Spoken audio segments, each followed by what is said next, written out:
I first started to lose my hearing when I was in my 30s. It was a gradual loss, and so it didn't affect me too much until a little later in my life. I was referred to the Link Centre for Deafened People, which was a great help.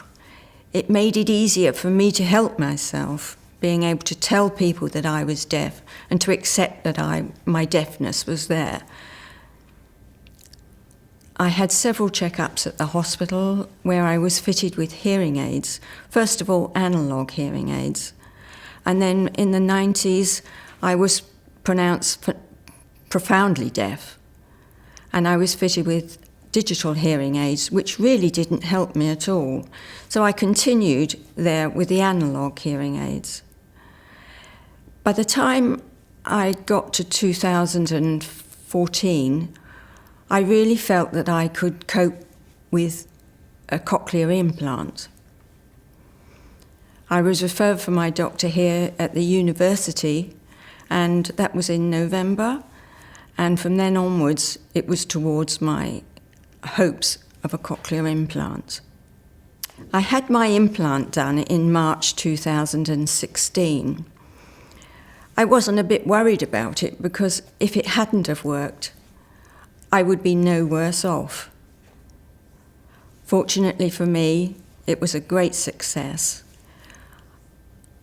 When I was fitted with the outer part in May, the first 48 hours were quite frightening.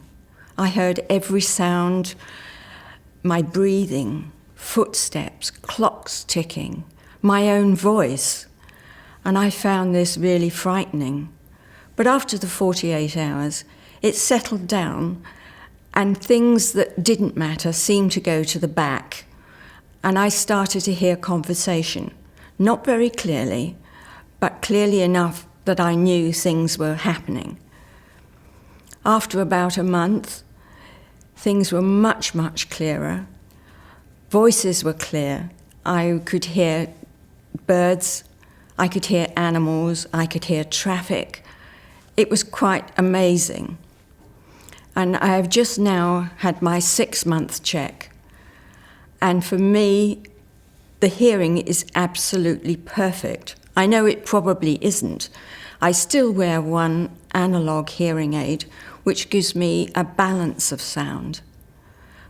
But for me, it has been a magical journey, and I don't regret having it at all.